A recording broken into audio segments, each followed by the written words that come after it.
I raised my daughter on my own, and now she expects me to buy her a house as a wedding gift. It's been just me, a 52-year-old single dad, and Sophia, my 26-year-old daughter, since she was 8. Her mom, Melissa, left us to be with another guy and moved clear across the country. It wasn't easy, but I did what I could to give Sophia a decent life. As an accountant, I worked long hours, weekends too, just to keep us afloat financially. I made sure Sophia had everything she needed, from a good education to extracurriculars, and I tried to be there for her emotionally as best as I could. I still remember that awful day Melissa left. I came home from work, and there were her suitcases, sitting right by the door. Sophia was curled up on the couch, crying. Melissa didn't waste any time. She told me she'd met someone else and was leaving that night. She barely said goodbye to Sophia, just kissed her on the forehead and walked out the door. Those first few months were a nightmare. Sophia would cry herself to sleep every night, asking me when her mom was coming back. I'd hold her and do my best to explain. But how do you tell an 8-year-old that her mother chose a whole new life over her? I was drowning in my own grief and anger, all while trying to keep it together for Sophia. Eventually, we found a new rhythm. I had to figure out how to balance work and being a full-time single dad, though I constantly felt like I was failing at both. I'd rush home from the office to whip up dinner, help her with homework, and try to give her the attention she needed. Some nights, I'd collapse into bed, completely drained, wondering if I was doing enough.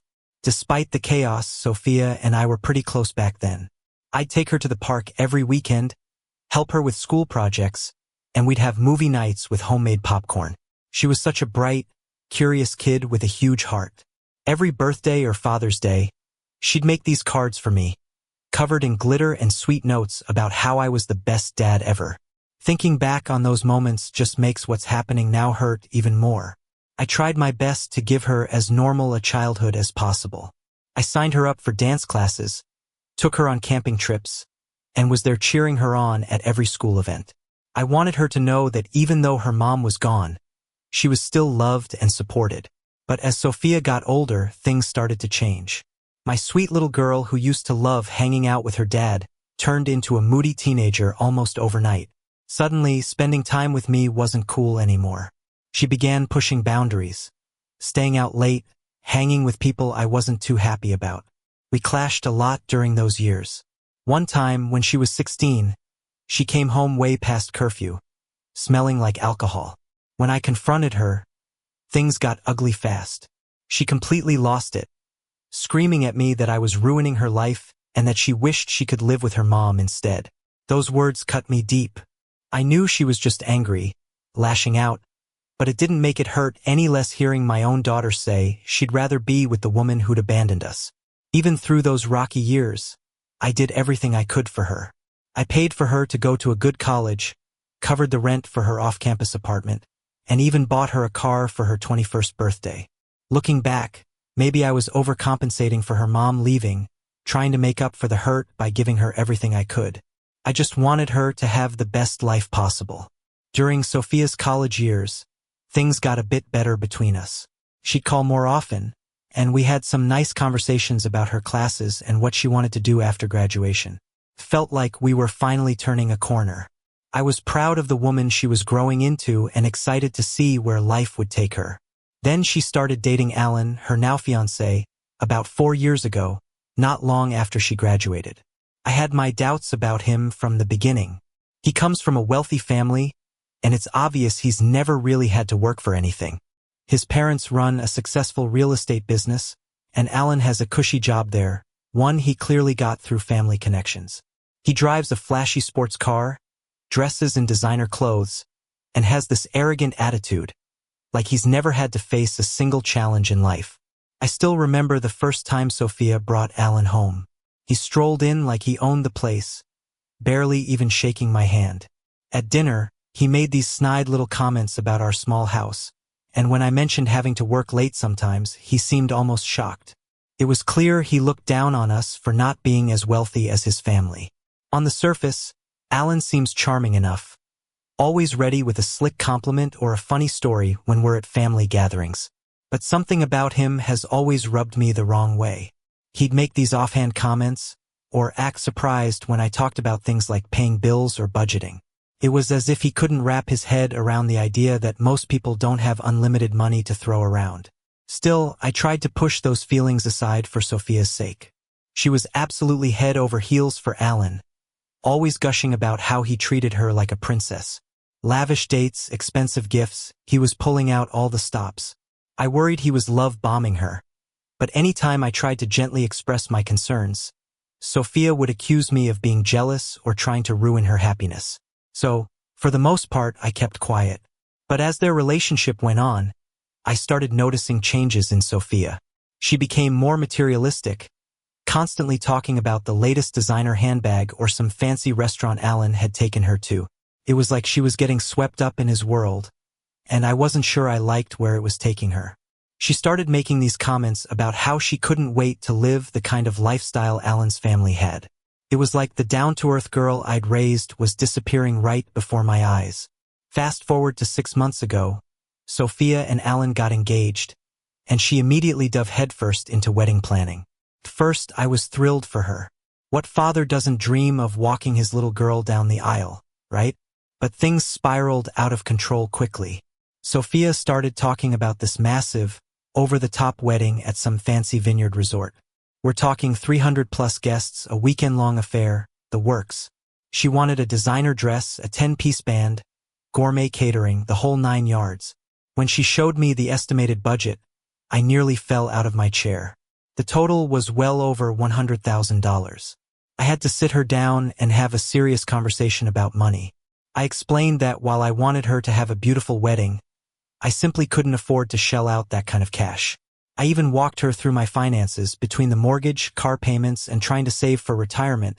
There was no way I had $100,000 just lying around. Still, I offered to contribute $20,000, which I thought was more than fair, considering my situation. But Sophia completely lost it. She started crying and shouting, accusing me of ruining her dream wedding and saying I didn't love her enough.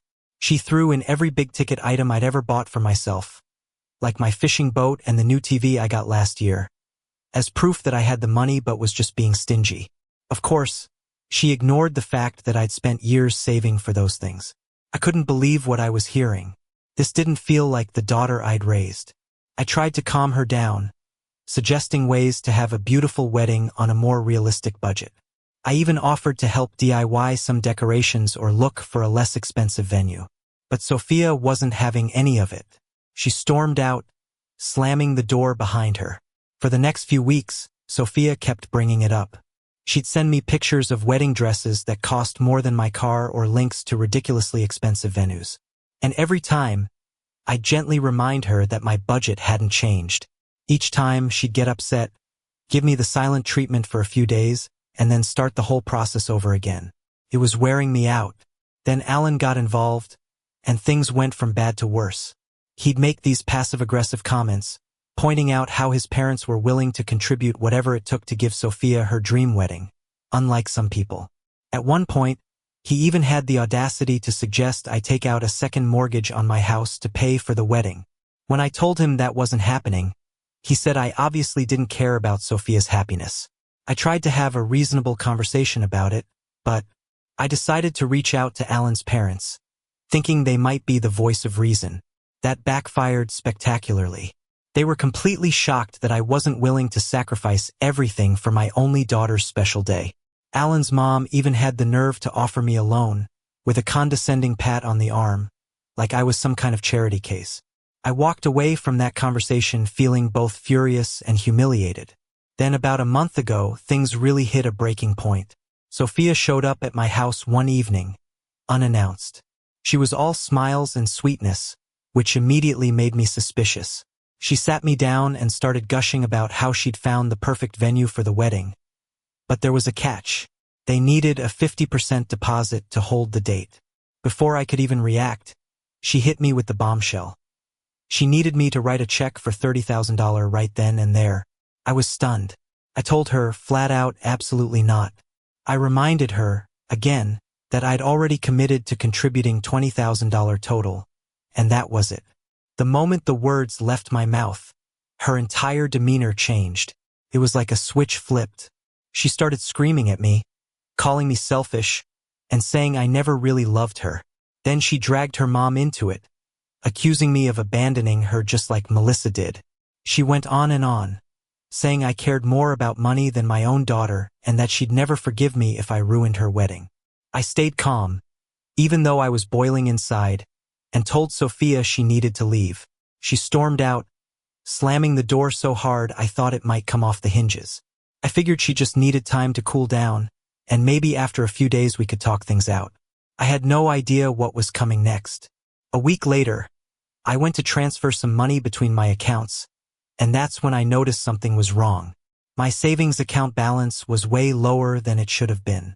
I started digging through the transactions and found several large withdrawals I didn't recognize. My heart sank as it hit me. Sophia had stolen my debit card information and drained nearly $20,000 from my account. I was in complete shock. I couldn't believe my own daughter had done this to me. I immediately called the bank to report the fraud and cancel my cards. Then I tried calling Sophia, but she didn't pick up. So, I left her a voicemail, telling her I knew what she had done and demanding that she return the money immediately. A few hours later, she sent me a text. It said, "I'm sorry you feel that way, but I had no choice. This is for my wedding, and I deserve to have the day of my dreams. You're being selfish by not supporting me. I'll pay you back eventually." I was livid. I fired back a text, telling her she had 24 hours to return every penny, or I'd be going to the police. Her response? A string of laughing emojis. I couldn't believe how heartless she was being. This was my own daughter, stealing from me and acting like it was no big deal. The day came and went, and I didn't hear a peep from Sophia. True to my word, I filed a police report. The officer I spoke with was sympathetic, but he warned me it might be tricky to press charges since Sophia had access to my house, where I kept my financial documents. He said they'd investigate, but this could easily turn into a civil matter instead of a criminal one. Word eventually got back to Sophia that I'd gone to the police. She showed up at my house, in tears with Alan by her side. She begged me to drop the charges, saying it would ruin her life if she ended up with a criminal record. Alan, of course, jumped in, mentioning that his family had connections with local judges and could make things difficult for me if I went through with this. The whole situation felt like something out of a bad movie. I told them both to leave. I said I'd consider dropping the charges, but only if Sophia returned every penny she stole, plus interest. She huffed and puffed but finally agreed. A few days later, the money was back in my account. I thought that would be the end of it. Couldn't have been more wrong. Since then, Sophia's been on a full-blown smear campaign. She's telling anyone who will listen that I'm an abusive father who's trying to ruin her wedding out of spite. Most of our extended family has turned against me because of it. Even my own sister called to berate me, saying I was being cruel to my only daughter. Feels like I'm living in the twilight zone. Alan's family has gotten involved too. His mother called me, condescendingly offering to help with wedding expenses if I was struggling financially. The tone in her voice made my blood boil. I told her exactly where she could stick her charity. And now Sophia's taken it to social media. She posted this long, dramatic story about how her abusive father is trying to sabotage the happiest day of her life, leaving out, of course, the small detail where she stole $20,000 from me. The post has gotten hundreds of comments, with people falling over themselves to offer sympathy and donations to her wedding fund. It's disgusting. I've tried reaching out to Sophia to talk things through, but she's not interested unless I agree to pay for the wedding she wants. The last time I called, Alan picked up and told me straight up that I'm not welcome at the wedding unless I make things right. I'm heartbroken that it's come to this. Some of my friends have suggested I just give in, pay for the wedding, and keep the peace. They say I'll regret it if I miss my only daughter's wedding. But I can't bring myself to reward Sophia's behavior. It goes against everything I stand for and everything I thought I taught her about responsibility and respect. Now I'm left here questioning everything. I keep replaying her childhood in my mind, wondering where I went wrong. Did I spoil her too much? Was I too lenient? Was I too soft? Should I have forced her to get a job in college instead of handing her everything on a silver platter? I thought I was doing the right thing, being the parent she needed, but now I'm not so sure. I can't sleep. I lie awake at night, replaying every moment, wondering where I went wrong. I miss that little girl who used to run into my arms, calling me her hero. Now I look at her, and I don't even recognize the person she's become. This angry, entitled version of her, it's like someone else entirely has taken over. But no matter how much it hurts, I won't budge. I'm not paying for this outrageous, overblown wedding. The $20,000 I offered is still on the table, that's it. If she's willing to cut me out of her life and her wedding because of this, then that's on her. I've even thought about contacting Melissa, seeing if she could knock some sense into Sophia, but deep down, I know that would only make things worse. Melissa's been out of the picture for years, and dragging her into this nightmare isn't something I'm ready to deal with right now. Instead, I'm taking steps to protect myself. I've changed every password, put a freeze on my credit, and moved all my important documents to a safety deposit box. The fact that I have to do this against my own daughter, it breaks me. But after everything that's happened, I can't risk her trying to steal from me again. And despite all of it, I still love her. She's my daughter, and I want her to have the happiness she's chasing. But not if it costs me my financial security or my peace of mind. I hope one day she'll see that and maybe, just maybe, we can fix what's broken between us. But for now, I'm at a complete loss. That's all I have to say for now. If things escalate, I'll post an update. Thanks for reading. Update 1. It's been 2 months since my last post, and things have only gone downhill. First, thanks to everyone who commented or offered advice. I appreciate it more than you know. So here's what's happened. I didn't give in. The $20,000 I originally offered stayed on the table, and Sophia has flat out refused it. At this point, I'm not even sure I'd give her that much anymore. After my last post, Sophia kicked her smear campaign against me into high gear. She's been non-stop posting on social media, claiming I'm an abusive father who's out to ruin her wedding. She's even going so far as to say that I've been emotionally manipulating her for years, that I'm jealous of her happiness. It's all lies, but people are falling for it. Hook, line, and sinker. To make matters worse, Alan's family has thrown themselves into the mix. His mother, who, by the way, is as condescending as they come, has been commenting on every one of Sophia's posts, offering her support and sympathy. It's infuriating. She's painting me as the villain while playing the role of the gracious savior. The sheer audacity of it all makes my blood boil. Then, the ultimate slap in the face, Sophia's maid of honor started a GoFundMe to help the poor bride have her dream wedding. The fact that people were actually donating to this made me sick to my stomach. I couldn't believe how easily people were buying into this fake narrative. It felt like a bad joke that just wouldn't end. My own family has turned their backs on me. My sister even blocked my number and told the rest of the family not to invite me to any future gatherings. I tried to explain my side, but no one cared. They'd rather believe Sophia's twisted version of events. About a month ago, I hit rock bottom.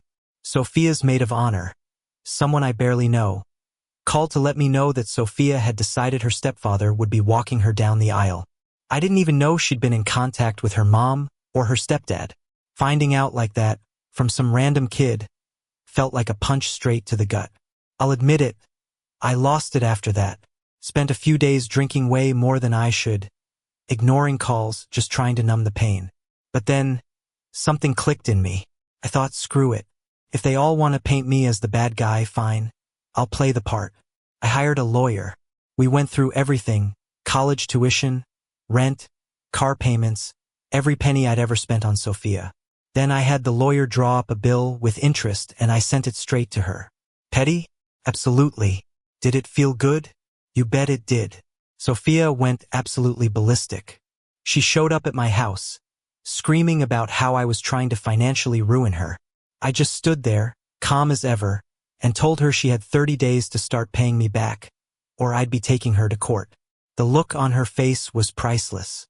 Of course, that set off even more fireworks within the family. My sister left me a voicemail, calling me every name in the book. Alan's parents? They actually threatened to sue me for emotional distress. I told them to get in line. Then, as if all of this wasn't enough, I noticed something strange on Sophia's social media. Suddenly, she was posting about how wonderful it was to reconnect with her mom, Melissa. There were pictures of the two of them shopping for wedding dresses, having lunch, all smiles and hashtagging mother-daughter bonds. I was floored. As far as I knew, Sophia hadn't spoken to Melissa in years. And now, suddenly, they're best friends? Something didn't sit right with me. So I started digging. Turns out, Melissa reached out to Sophia about 3 months ago, right around the time this whole wedding drama kicked off. At first, I thought maybe Melissa had heard about the wedding and wanted to mend fences. But the more I looked into it, the more suspicious it all seemed. Through some mutual friends, I found out that Melissa and her husband have been drowning in debt for years. They've been bouncing from one get-rich-quick scheme to the next, and none of it's worked. Now, all of a sudden, Melissa is back in Sophia's life? Something was off, and I knew I needed to dig deeper. They were back in Sophia's life just as she was planning this over-the-top, extravagant wedding.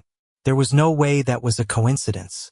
I had a gut feeling something wasn't right, so I managed to get access to Sophia's email. Don't ask how. Let's just say I still had some old passwords from when I helped her with her finances. What I found made my blood boil. There were dozens of emails between Sophia and Melissa, going back months. In those emails, Melissa was clearly pulling the strings, manipulating Sophia at every turn.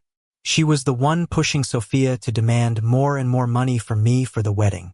Melissa had filled Sophia's head with lies, convincing her that I owed her this lavish wedding because I ruined her childhood by driving her mother away. Melissa had twisted everything, making Sophia believe that if I truly loved her, I'd spare no expense for her big day. And it didn't stop there.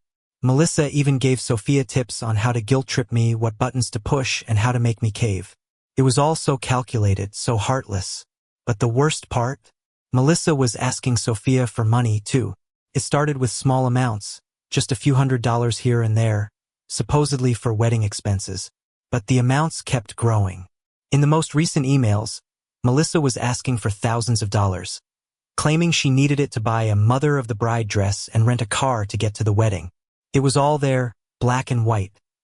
Melissa had orchestrated this entire nightmare, turning Sophia against me, pushing for this ridiculous wedding. Not for Sophia's happiness, but to milk both of us for cash. She had even suggested that her husband should walk Sophia down the aisle, knowing it would cut me to the core, hoping I'd open my wallet out of spite. I was beyond furious. Not just at Melissa for her cold-blooded manipulation, but at myself, for not seeing it sooner, and at Sophia, for being so easily fooled. How could she not see through Melissa's lies? How could she let herself be used like this? I sat there for hours, staring at those emails, trying to figure out what to do next. Part of me wanted to call Sophia and lay it all out for her, tell her exactly what her mother was doing. Another part of me wanted to confront Melissa and force her to confess. And then, there was a small, petty part of me that just wanted to sit back and watch it all blow up at the wedding. In the end, I decided to sleep on it. But sleep didn't come. I tossed and turned all night, my mind racing. The next morning, I woke up to a flood of notifications on my phone. Sophia had posted yet another rant about me on social media. This time, she was claiming I was trying to buy her off with my $20,000 offer. She said that Melissa had shown her what a real mother's love looks like, and that she was grateful to have at least one parent who truly cared about her happiness. That was it. Something in me snapped. I was done being the villain in this twisted story. If they wanted a fight, I was ready to give them one. I spent the next few hours compiling everything I had. Financial records showing how much I'd spent on Sophia over the years, proof of the tuition I paid, the rent I covered, the car I bought her, every single penny. Then, I sat down and made a post of my own. I laid it all out for everyone to see, no holding back. I detailed every single penny I'd ever spent on Sophia, her college tuition, rent, car payments, everything. I even threw in some choice quotes from her teenage years when she told Melissa she never wanted to see her again. But I left out the part about how Melissa had been manipulating Sophia. Was it harsh? Absolutely. Could it end our relationship for good? Probably. But by then, I was past the point of caring. I was done being manipulated, done being painted as the villain, and definitely done being treated like a walking ATM. The reaction was immediate and explosive. My phone lit up like a Christmas tree. Calls, texts, voicemails pouring in. Sophia left me a furious voicemail, screaming and calling me every name under the sun. Alan's parents doubled down on their threats to sue me for defamation, as if that was supposed to scare me. My sister? She sent a long text telling me I'd gone too far, that I'd ruined any chance of ever reconciling with Sophia. But it wasn't all bad. Some of my family actually reached out to apologize, saying they were sorry for believing Sophia's side without ever hearing mine. Melissa, of course, went completely silent. She deactivated all her social media accounts and wasn't returning anyone's calls. Last I heard, she and her husband had suddenly skipped town for some family emergency. Convenient. As for Sophia and the wedding, no official word yet, but I did get a call from the venue. Apparently, I'm still listed as a contact, and they wanted to know about some unpaid deposits. Seems like things might be falling apart on their own. So now, I'm just sitting here in the eye of the storm I created, waiting to see what happens next. Do I feel guilty for potentially blowing up my daughter's life? Yeah, a little. But honestly, a bigger part of me feels relieved to finally have the truth out there. Whatever happens next, I'm done being the doormat. I'm done being manipulated, guilt, and used. From here on out, I'm looking out for myself. I'll keep you all posted if anything else happens.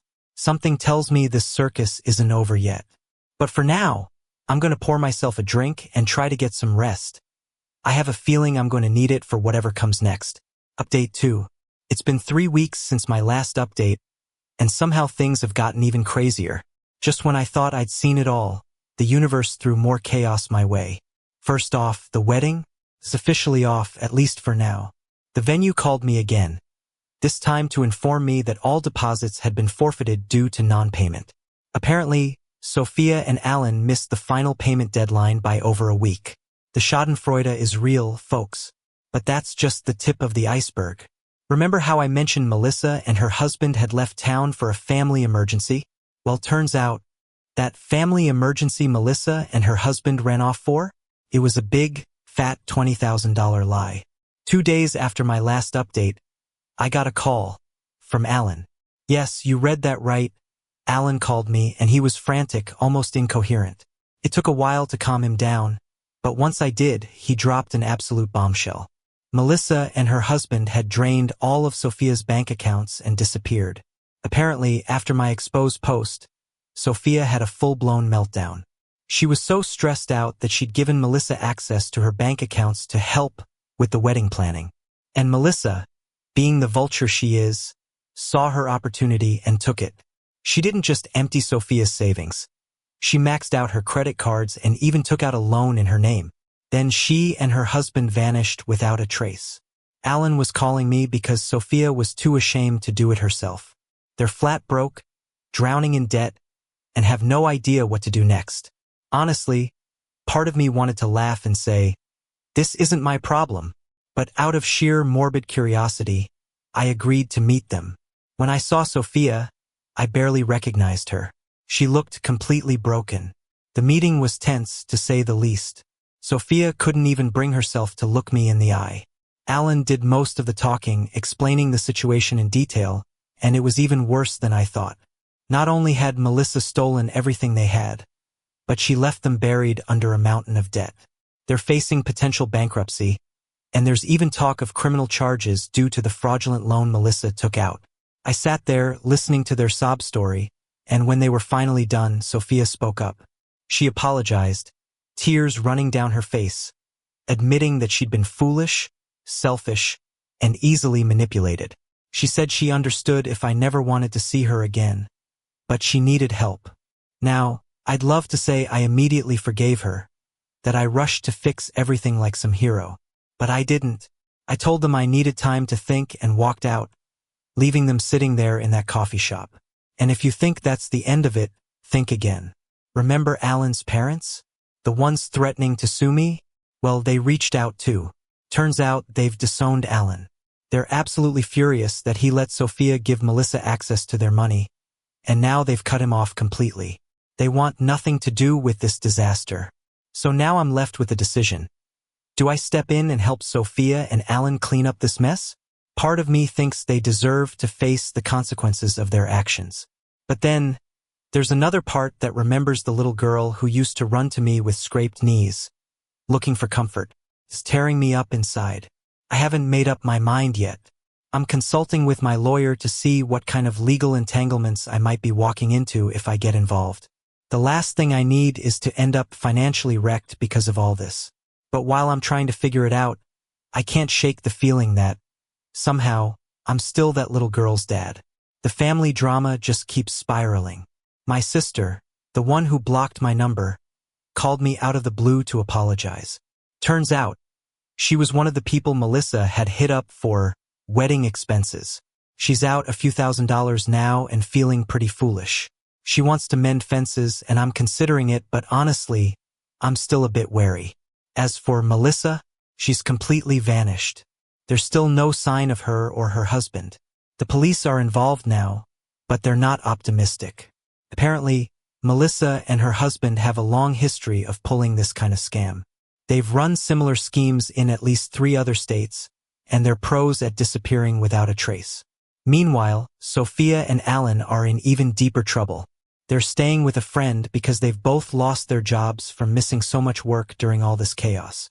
They're facing eviction from their apartment and are in the process of selling everything they own just to try and cover some of the debt. It's a total disaster. So here I am, stuck in the middle of this mess. My daughter and her fiancé are broke, on the verge of losing everything, and possibly facing criminal charges. My ex-wife is somewhere out there with a small fortune in stolen money. Half my family is apologizing, while the other half still thinks I'm the villain in all this. And I'm just sitting here, trying to figure out what the hell to do next. I'll update you all once I decide whether to help Sophia and Alan. But for now, I'm pouring myself another drink and trying to wrap my head around how my life turned into a bad soap opera. Update 3. It's been 3 months since my last update, and I'm ready to close this chapter of my life. A lot has happened, and it's time to face the music. First of all, after a lot of soul-searching, I came to the conclusion that sending Sophia an itemized bill for everything I'd ever spent on her was a step too far. Sure, it felt satisfying in the heat of the moment, but in reality it wasn't helpful. Could have destroyed any chance of ever repairing our relationship. So I called up my lawyer and had him draft a letter retracting the bill. In the letter, I explained that while I'm still deeply hurt and disappointed by Sophia's actions, I realized that putting a price tag on parental support wasn't the right way to handle things. It wasn't fair and I wasn't doing it for the right reasons. Then, against my better judgment, I decided to offer Sophia and Alan limited help. I know, you're probably thinking I'm a pushover or a doormat, but at the end of the day, she's still my daughter. I raised her on my own. That bond doesn't just disappear. We met at my lawyer's office, and I laid out the terms, clear and firm. 1. I would only cover the fraudulent loan that Melissa took out in Sophia's name. 2. They both had to get jobs within 2 weeks, no excuses. 3. They had to attend financial counseling and stick to a strict budget.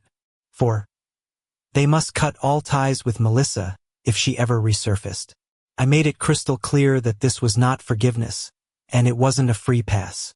It was a one-time lifeline, and our relationship would remain strained unless they worked to rebuild trust. With the terms set, we got to work. I paid off the fraudulent loan, which was an absolute beast to deal with, but at least it's behind us now. It was a significant hit to my savings, but at least it was a finite amount. Sophia and Alan were on their own for the rest of their debt. They moved into a tiny, run-down studio apartment and sold most of their belongings to start paying back what they owed. True to their word, they both found jobs within the 2-week deadline I'd set. Sophia ended up waiting tables at a local diner, and Alan got work as a janitor at a nearby school. It was a far cry from the lifestyle they'd gotten used to, but it was honest work, and that's what mattered. As for Melissa and her husband, well, karma finally caught up with them. About a month after I'd agreed to help Sophia and Alan, the police contacted Sophia. They'd caught Melissa and her husband attempting to run the same scam in another state. This time, though, they'd gotten greedy and sloppy, and it cost them. The trial became a full-blown media circus. Melissa had scammed dozens of families across multiple states, and the press had a field day with the story. Sophia was called to testify, and I have to admit I was impressed by how she handled herself. She didn't shift blame or play the victim. She stood up there and took full responsibility for the part she played, and that earned her some respect back in my eyes. In the end, Melissa and her husband were convicted on multiple counts of fraud and grand theft. They're looking at significant prison time, and there's even talk of restitution for the victims. I'm not holding my breath about getting any money back, but at least they're facing real consequences for their actions. Even with all this going on, I kept my distance from Sophia and Alan. I only checked in with my lawyer to keep tabs on their financial progress. Sophia would occasionally text me short updates about her job or how much they'd managed to pay off, and I'd respond with brief, polite messages. I went no contact with my sister completely. Her quick betrayal and refusal to own up to her part in the chaos made me realize some relationships just aren't worth saving. Then, about 2 months into this new arrangement, Sophia and Alan hit a rough patch. The stress of their new, much more humble lifestyle was starting to take its toll, and they had a huge blowout fight. Sophia called me in tears, saying that Alan had walked out and she was terrified he wasn't coming back. I told her straight up, this was part of the consequences of their actions. I wasn't going to step in and save them. She needed to figure this out on her own. To my surprise, she listened. She didn't beg me to fix things or try to guilt-trip me. She actually thanked me for listening and said she'd handle it. And, true to her word, Alan came back the next day. From what I understand, they had a long, hard talk about their future and whether they could make it work. Despite everything, it seems they're committed to sticking it out. 2 months ago, Sophia asked if we could meet. We sat down at a coffee shop, and for the first time in a long time, she apologized, really apologized. She wanted to know if we could start rebuilding our relationship from scratch. I told Sophia I appreciated her apology and was open to staying in touch, but I couldn't promise more than that right now. It was going to take time to rebuild trust, and I needed to be cautious. Since then, we've texted occasionally, just brief check-ins, nothing deep. She recently told me she'd managed to pay off one of their smaller debts, and while I'm proud of her for that, it doesn't erase everything that's happened. My relationship with Sophia is still far from being repaired. There's a long way to go, and I'm not rushing into it. She's invited me to dinner next month, and I've agreed to go, but I'm keeping my expectations low. I know better than to hope for a perfect reconciliation. It's going to take more than just one meal to rebuild what was broken. To everyone who's followed this insane journey, thank you.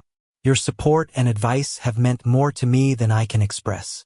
But now, it's time for me to step away from the keyboard and focus on living my life. Signing off for the last time.